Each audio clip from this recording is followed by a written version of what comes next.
খুচরো বাজারে আলু সহ অন্যান্য সবজির দাম বাড়ায় তা খতিয়ে দেখতে নবান্নর তৈরি টাস্ক ফোর্স এবং এনফোর্সমেন্ট ব্রাঞ্চ যৌথভাবে অভিযান চালালো মধ্য হাওড়ার কালীবাবুর বাজার সহ অন্যান্য বাজারে। ফলে শুক্রবার সকালে অভিযানে আসা যৌথ দলটি সবজি বিক্রেতাদের পাশাপাশি বাজারে আসা ক্রেতাদের সাথেও কথা বলেন। এদিন অবশ্য বাজারে মূলত আলুর অসম্ভব দাম বাড়াকে কেন্দ্র করে অভিযান চালানো হয় প্রশাসনের পক্ষ থেকে। এ ব্যাপারে রাজ্য টাস্ক ফোর্সের সভাপতি রবীন্দ্রনাথ কোলে জানান, আলুর পাইকারি দাম যেখানে প্রতি কেজি 27 টাকা, সেক্ষেত্রে 30 টাকা কেজি দরে খুচরো বিক্রি করা যাবে। কিন্তু তারা এদিন অভিযান চালিয়ে বুঝতে পারলেন মধ্য হাওড়ার কালীবাবুর বাজারে পাইকারি দরে আনা 27 টাকা কেজির আলু বিক্রি হচ্ছে 35 টাকা কেজি দরে। ফলে পাইকারি দাম থেকে 8 টাকা বেশি দরে বিক্রি হচ্ছে। এভাবে অতিরিক্ত দাম নেওয়ার কারণে আলু ব্যবসায়ীদের সতর্ক করে দেন টাস্ক ফোর্সের সভাপতি রবীন্দ্রনাথ কোলে।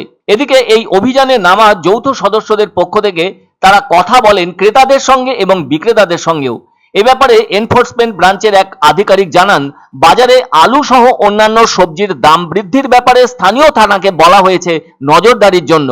যদি চড়া দামে কেউ আলু বিক্রি করেন এবং সেই অভিযোগ উঠে আসে, তাহলে সেই ব্যবসায়ীর বিরুদ্ধে আইনানুগ ব্যবস্থা নেওয়া হবে।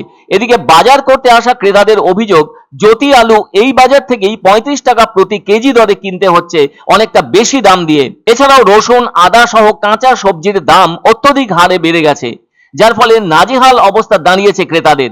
ফলে আধিকারিকরা জানিয়েছেন, পাইকারি বাজারে দামের সঙ্গে সামঞ্জস্য রেখে খুচরো ব্যবসায়ীরা দাম ঠিক করুন। আসলে আলু এমনই একটি সবজি, এটি না থাকলে বাঙালির রান্নাঘর অচল হয়ে পড়ে, অথচ সেই আলুই বেশি দাম দিয়ে কিনতে হচ্ছে ক্রেতাদের।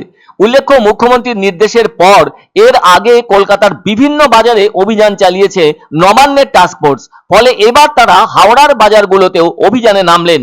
আর তাই এদিন সকালে হাওড়ার সবজি ব্যবসায়ীদের সঙ্গে কথা বলে দাম কমানোর পরামর্শ দিলেন তারা। কাজ না হলে কড়া আইনি ব্যবস্থারও হুঁশিয়ারি দেওয়া হয়। এই অভিযানের পর হাওড়ার বাজারেও সবজির দাম নিয়ন্ত্রণে আসবে বলে আশা করছেন টাস্ক ফোর্সের সদস্যরা। প্রসঙ্গত উল্লেখ্য, মুখ্যমন্ত্রীর নির্দেশ পেয়ে কলকাতার পর এদিন হাওড়ার বাজারেও অভিযানে নামে নবান্নের তৈরি টাস্ক ফোর্স, যে কারণে এদিন সকালে মধ্য হাওড়ার কালীবাবুর বাজারে অভিযান চালায় টাস্ক ফোর্স। সঙ্গে রয়েছে এনফোর্সমেন্ট ব্রাঞ্চ ও হাওড়া থানার পুলিশ।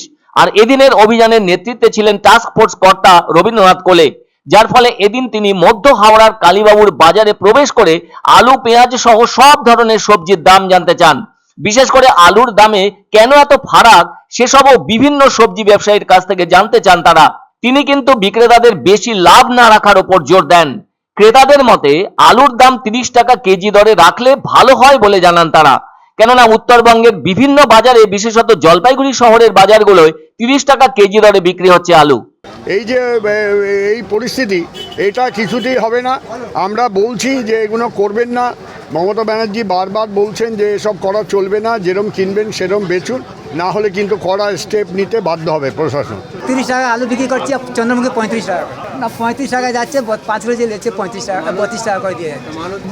30 টাকার জ্যোতি আলু আর চন্দ্রমুখী 35 টাকা।